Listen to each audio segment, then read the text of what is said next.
Hello everyone, welcome to this session of Textbook Super Coaching. Myself Preeti, your paper 1 faculty. I hope everyone is fine. So आप सभी को पता है कि जब हमारा एग्जामिनेशन नज़दीक आता, कोई भी कॉम्पिटिटिव एग्जाम में आप अपियर करते हो तो लास्ट के 30-40 डेज के अंदर previous year questions, previous year papers बहुत इंपॉर्टेंट होते हैं। और अगर इनको अटेम्प्ट करने में एक स्मार्ट स्ट्रैटेजी को आप फॉलो नहीं करोगे, अगर आप जस्ट रेंडमली रफली तरीके से इनको अटेम्प्ट करोगे तो आई एम श्योर आपका स्कोर है वो खराब हो सकता है। तो इस छोटी सी वीडियो में आपको बताने वाली हूँ कि किस तरीके से पीवाईक्यू को आपने अटेम्प्ट करना है, चाहे पेपर 1 की बात करें या पेपर 2 की बात करें। बिकॉज अगर यहाँ पर स्मार्टनेस नहीं दिखाओगे तो आपका टाइमिंग भी आपको काफ़ी वेस्ट करना पड़ेगा एंड डेफिनेटली एग्जाम के अंदर वो सारे जो फिर इश्यूज आते हैं वो वहाँ पर आप लोग फेस करने वाले हो। तो पेपर 1 है या पेपर 2 है, हालांकि मैं क्योंकि पेपर 1 आपका लेती हूँ तो ऑब्वियसली पेपर 1 के रिस्पेक्ट में हम प्रायोरिटी पे रखते हैं हमारा सब्जेक्ट के अकॉर्डिंग। अदरवाइज सेम स्ट्रैटेजी आप पेपर 2 में भी फॉलो कर सकते हैं, there is no issue. And similarly because previous year questions तो पीवाईक्यू ही रहने वाला है। पेपर 1 का क्यों मैंने स्पेसिफिकली ऐड किया है कि क्योंकि वहां पर कॉन्सेप्ट बहुत रिपीट करते हैं, दैट्स वाई। तो क्या बेस्ट तरीका रहेगा, क्या ट्रिक्स हैं और किस तरीके से आपका नेट और जेआरएफ यहाँ पर पक्का होने वाला है। So before starting the session just note down, ये टेलीग्राम ग्रुप है जहां पर आपको इंपॉर्टेंट सेशन के पीडीएफ नोट, इंपॉर्टेंट आपको अपडेट सेशंस के वो सारा कुछ आपको प्रोवाइड किया जाता है। So quickly join the same ताकि हर अपडेट आपको मिल पाए। So without wasting any time let's start with the session.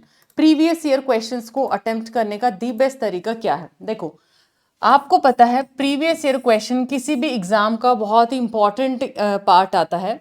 जब भी आप एग्जाम में बैठते हो हमारे पास 3 तरीके का क्वेश्चन का स्लॉट्स बनता है। एक आपके पास इजी लेवल जाता है, एक हमारे पास मॉडरेट लेवल है, एक हमारे पास टफ लेवल है। ये 3 तरीके क्वेश्चंस आप लोगों को देखने को मिलते हैं। अब प्रीवियस ईयर क्वेश्चन ऑब्वियस सी बात है किस लिए इंपॉर्टेंट है, क्योंकि आप अपना थ्योरी को ऑलरेडी कवर कर चुके हो। जो आपने थ्योरी करना था आप उसको बहुत अच्छे से कर चुके हो, हम ये अज्यूम करके चलेंगे। बिकॉज अगर एग्जाम प्लान किया तो ऑब्वियसली एफर्ट्स तो डालना पड़ेगा लास्ट के। अब यहाँ आपको पता है कि थ्योरी का कॉन्सेप्ट क्या है। कॉन्सेप्ट करने के बाद अक्सर बच्चों को प्रॉब्लम क्या आती है, मैम कॉन्सेप्ट तो आता है बट क्वेश्चंस नहीं बनते। वो क्यों नहीं बनते? बिकॉज आपने उसकी एप्लीकेशन पे वर्क नहीं किया। तो थ्योरी का जो एप्लीकेशन है वो है आपके प्रीवियस ईयर क्वेश्चन। डोमेन क्या है आपके, ठीक है, आईपी एड्रेस क्या है, या फिर हायर एजुकेशन के ईयर्स आपने रट लिए, क्वेश्चन फिर कैसा बनेगा। तो जब तक पीवाईक्यू नहीं देखोगे एग्जामिनर के माइंड को कैसे डिकोड करोगे। सो इसलिए आपको ये अटेम्प्ट करना सबसे ज़्यादा इंपॉर्टेंट है। अब कैसे करने हैं आपको, इसके ना 2 तरीके हैं। देखो, अब पेपर 1 की मैं बात करती हूँ। पेपर 1 के अंदर आपका एक पार्ट है मैथ, जिसमें दूसरा है आपका डीआई और नेक्स्ट है आरसी। ये हैं आपके 5 क्वेश्चंस आप लोगों के हर एक से पूछे जाते हैं। इट मीन्स 15 क्वेश्चन आपके यहाँ से है। उसके बाद रिमेनिंग आपके पास बचती हैं 7 यूनिट्स। तो ओवरऑल टोटल यहाँ पर 50 क्वेश्चंस आपसे पूछे जाते हैं। अब मैं ये बोलती हूँ आरसी तो देखो आपको पता है कि प्रैक्टिस बेस्ड यूनिट है, तो इसके अंदर तो रटने वाली बात है ही नहीं कुछ भी। जितना ज़्यादा प्रैक्टिस करोगे इन तीनों यूनिट का उतना ही ज़्यादा आप अच्छे से कर सकते हो, यहाँ पर चीज़ों को रिकवर कर सकते हो। लेट सपोज 5 क्वेश्चन इनको थोड़ा प्रैक्टिस बेस है, इनको कॉर्नर कर दो। बचा क्या हमारे पास 50 में से अब बचते हैं 45 क्वेश्चन। अब 45 क्वेश्चन में कितने होंगे आपके पास? 4 ऑप्शन होते हैं, ठीक है। ऑप्शन 1, ऑप्शन 2, ऑप्शन 3, ऑप्शन 4 है। हर ऑप्शन को आपने साथ में कवर करना है उसकी एक्सप्लेनेशन। तो आप खुद देखिए 45 इंटू 4 आप यहाँ पर कितने अच्छे से कॉन्सेप्ट लगा लेते हैं, ठीक है। और उसके बाद यहाँ पर अराउंड आप 180 कॉन्सेप्ट यहाँ पर आप कर पाते हैं एक ही फुल लेंथ पेपर जब आप अटेम्प्ट करते हो। सिमिलरली अब ये लगाया था आपने पेपर 1, मान लिया 2019 से आपने प्रैक्टिस करना शुरू कर दिया, 2025 से आपने शुरू कर दिया। अब नेक्स्ट आप पेपर पिक करते हो, नेक्स्ट पेपर के अंदर भी क्या जाएगा, फिर से एक पेपर लगाओगे, उसके अंदर भी 45 क्वेश्चंस आप लोग यहाँ पर क्या करोगे,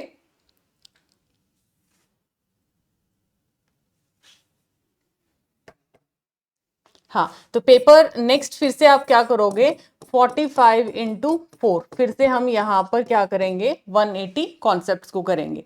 तो इधर इस तरीके से करने के बाद आप खुद देखिए, यहाँ तक आते आते आपने 360 कॉन्सेप्ट कर लिया और 360 में से कम 100 से 150 कॉन्सेप्ट आपको रिपीट पे मिलने वाले हैं, कहीं पर क्वेश्चन की फॉर्म में, कहीं पर आपकी ऑप्शन की फॉर्म में।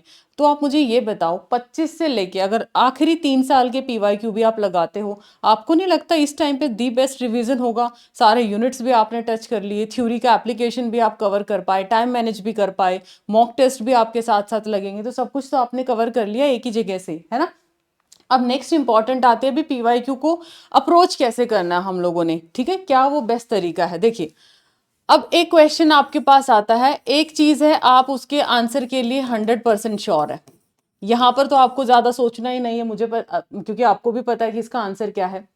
नेक्स्ट पार्ट आता है match the following question. Match the following में आपको लगानी है एलिमिनेशन अप्रोच, बिकॉज जरूरी नहीं है आप चारों ऑप्शंस को बार बार देखते जाए, एग्जामिनर को कोई फर्क नहीं पड़ता कि आपने कितना पढ़ के आंसर किया, वहां पर एग्जामिनर को फर्क पड़ेगा कि आपने कितना एक्यूरेसी वहां पर दिखाई है।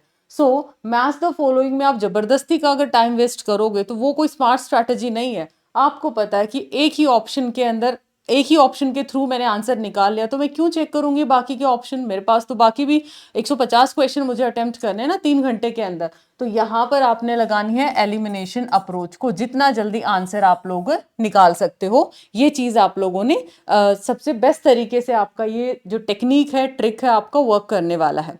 ओके, एलिमिनेशन अप्रोच है। अब नेक्स्ट आ जाता है आपका क्रोनोलॉजी। क्रोनोलॉजी बेस्ड क्वेश्चंस को कैसे अटेम्प्ट करें। इन क्वेश्चंस में अगर आपके पास 5 फैक्ट्स दे रखे हैं कि इनको अरेंज करो, तो कम से कम 3 आपको आते मिलेंगे अगर आपने सीरियसली स्टडी किया है तो। अब ये नहीं कि आज ही सिलेबस उठाते और कल आप क्रोनोलॉजी को अरेंज करना शुरू कर दो, तो वो तो कैसे ही आप लोगों को पता चलेगा। तो इधर अगर आपने पढ़ाई की है तो 5 में से कम 3 आपको ईयर्स याद होंगे। अब ऑप्शंस देखो, इन 3 की क्रोनोलॉजी कैसे सेट है, एज पर ऑप्शन यहां भी एलिमिनेशन लगाओ and go with the best one. And तीसरा आता है, जी मुझे कुछ नहीं आता इस क्वेश्चन के बारे में, अब मैं क्या करूं, वहां पर आप बैठ जाते हो ब्लैंक। तो इस केस के अंदर हम क्या करते हैं, हम अपनी एक जो स्ट्रैटेजी, जिसको हम लोग अपनी सिंपल भाषा में बोलते तुक्का, तो तुक्का आपको अक्कड़ बक्कड़ करके नहीं लगाना, वो तुक्का आपको लगाना है एक एजुकेटेड गेस लगाना है, ताकि मोस्ट जो क्लोज आंसर उसको आप देख पाओ। काफी बार क्या होता है, उसका लॉजिकल, उसकी डेफिनेशन में उसका नाम के अंदर काम छुपा है। जैसे अगर फुल फॉर्म आती है तो आपको थोड़ा आइडिया हो जाता है ये कैसा काम करेगा। लेट सपोज एनसीवीटी है या फिर आईसीडब्ल्यूएसआर है, वो एसएस में रिसर्च के अंदर आपको वर्क करती है। तो इस तरीके से एफटीपी है, फाइल ट्रांसफर प्रोटोकॉल, ऑब्वियसली है, वो सामान तो ट्रांसफर नहीं करेगा ना, फाइल ट्रांसफरिंग का काम करेगा। फुल फॉर्म आती है तो आप रिलेट कर पाते हो। तो इधर तुक्का लगाना है, जो क्वेश्चन दिया है उसका मोस्ट क्लोज आंसर क्या हो सकता है, जितना हो सके यहां पर भी चीजों को आपने क्या करना है, एलिमिनेट करना है। कि ये कैसे लगा पाओगे, जब आप इस स्ट्रैटेजी से क्वेश्चंस को अटेम्प्ट करोगे। ठीक है, हर क्वेश्चन के, एक क्वेश्चन में 4 ऑप्शंस हैं, तो एक क्वेश्चन के 4 कॉन्सेप्ट, फिर 2 के फिर 8 हैं, फिर आपके इस तरीके से करोगे ना, तब आपके पास हर चीज आपको माइंड में मूव करेगी एंड फिर आप एक एजुकेटेड गैस यहाँ पर लगा पाओगे। एंड रही बात एग्जाम में अटेम्प्ट करने का, दी बेस्ट वे है पहले इजी के साथ जाओ, फिर उसके बाद मॉडरेट पे आओ, फिर थर्ड राउंड जब आप लगाओगे अपने क्वेश्चन पेपर को अटेम्प्ट करने का, देन टफेस्ट पार्ट पे आओ, ताकि टाइम कंज्यूम अगर होता है तो आपने जो इजी क्वेश्चन एटलीस्ट वो तो अटेम्प्ट कर चुके हैं ना, जो 100% श्योर था आपका, बस फिर उसके टाइम के साथ आपने और एक्यूरेसी के साथ फाइट करना है। तो ये था आपका ओवरऑल जो कि पीवाईक्यू को करने का बेस्ट तरीका है। पेपर 1 में कम से कम 3 से 4 साल के पीवाईक्यू आपको लगाने हैं एंड पेपर 2 में रिस्पेक्टिव सब्जेक्ट फैकल्टीज आपको बताती भी हैं, तो अराउंड कम से कम 10 साल के तो लगा ही लो उसमें, 8-10 साल के, बिकॉज पेपर 2 तो शुरू से ऐसे ही आपका है, न्यूमेरिकल्स हैं, थ्योरेटिकल है, तो पेपर 2 तो आपको वही जो चीज़ें हैं वो मिलती हैं, तो 8-10 साल के पीवाईक्यू आप लगा सकते हो। पेपर 1 में क्योंकि बहुत सारे सब्जेक्ट्स हैं, बार बार चेंज होता है, तो उसके लिए अगर आप पिछले 3-4 साल के लगाओगे वो एनफ है। अब एक बहुत ही अमेजिंग सा ऑफर आप सभी एस्पिरेंट के लिए, आज के लिए ये ऑफर आपका रहने वाला है सिर्फ और सिर्फ कि बिकॉज स्टूडेंट्स की बहुत रिक्वेस्ट थी, कैशबैक ऑफर। सबसे पहले तो एग्जैक्टली में ऑफर क्या है, this is buy 1 get 1 free offer. अगर आप जून 25 बैच लेते हैं देन 6 मंथ एपी, दिसंबर लेते हैं देन 12 मंथ, एंड अगर आप जून 26 लेते हैं देन 15 मंथ का आपको यहाँ पर एपी का मिलेगा। मीन्स आप नेट भी क्लियर करो, फिर उसके बाद अपनी जॉब भी लो असिस्टेंट प्रोफेसर की, उसकी तैयारी आपको फ्री में मिलने वाली है। पीएचडी मेंटोरशिप प्रोग्राम आप लोगों को फ्री में यहाँ पर मिलने वाला है। इन सब में आपको लाइव क्लासेस हैं, स्टडी नोट्स हैं, मॉक टेस्ट हैं, पीवाईक्यू है, एवरीथिंग विल बी देयर। और सबसे अच्छी चीज जो ये वाला पार्ट है, ये बहुत अच्छे वाला रोल प्ले करेगा। और दिसंबर 25 का जो स्पेशली लेता है स्टूडेंट, ठीक है, आज के लिए वैलिड है सिर्फ ये। तो आप एस्पिरेंट अगर दिसंबर 25 का लेते हैं यहाँ पर कोर्स, और अगर आप दिसंबर में अपना एग्जाम क्वालिफाई कर लेते हैं, चाहे जून में या फिर दिसंबर के अंदर, तो आपके कैशबैक ऑफर भी यहाँ पर क्या रहेगा, एप्लीकेबल। जीआरएफ में 100% है और आपका यहाँ पर 50% अगर नेट क्वालिफाई होता है। डिटेल्स के लिए मैं आपको बता देती हूँ कैसे आप लोग यहाँ पर जा सकते हो। देखो, आप गूगल करोगे यूट्यूब पे, जैसे मेरा कोई भी सेशन आप यहाँ पर देखते हो, लेट्स सपोज ये हमने सुबह ही सेशन किया था, ठीक है, अब सुबह सेशन किया था, अब इसके ना डिस्क्रिप्शन में जाते हैं। जब इसके डिस्क्रिप्शन में आप जाओगे, यहाँ पर देखिए आपको गूगल फॉर्म अटैच है, ठीक है, गूगल फॉर्म अटैच। आपको पास लेना है तो पास के लिए ये फॉर्म आपको यहाँ पर है, एपी के लिए यहाँ पर है, तो इस तरह एडमिशन इंक्वायरी के लिए यहाँ पर है, अभी जो बूस्टर कोर्स सुप्रीम है उसके लिए यहाँ पर। तो स्पेशल ऑफर के लिए ये जो मेंशन है ना, आपको स्पेशल ऑफर अगर आपको अवेल करना है तो ये आप लोग इस लिंक पे क्या करोगे, क्लिक करोगे स्पेशल ऑफर के लिए। अब इस लिंक पे क्लिक करने के बाद आप ऐप पे जाओगे। यूजीसी नेट 26 तक का 12,833 का है, दिसंबर 25 का आपका 9,332, और ये आप अगर जून 25 लेते हैं देन आपको 3499। अब इस पे भी अगर आपको डिस्काउंट लेना है तो अप्लाई कूपन कोड पर आप जैसे ही जाते हो, ठीक है, PRITIH, ये फैकल्टी कोड आप अप्लाई करोगे मेरा, तो यहाँ पर आप लोगों को मिलेगा डिस्काउंट। तो आप देख सकते हो ये जो प्लान है आपके, अभी ये 12 के आसपास आप 10 का है, इधर ये 7,999 के अराउंड है, ये 2,999 के अराउंड है, तो इतना आपको ह्यूज डिस्काउंट उसके बाद भी मिल जाएगा। तो इस तरीके से आप बाय कर सकते हैं और अकॉर्डिंगली आप यहाँ पर कोर्सेज को ले सकते हैं। ये एक वन टाइम इन्वेस्टमेंट है आपके कैरियर को एक तरीके से सेटल करने का। सो बाकी आपकी चॉइस है। So this is all about today session. I hope ये वीडियो आपको काफी इन्फॉर्मेटिव लगा। आज से लेके टिल एग्जाम आप पीवाईक्यू को काफी अच्छे से फोकस करिएगा। Bye bye, take care.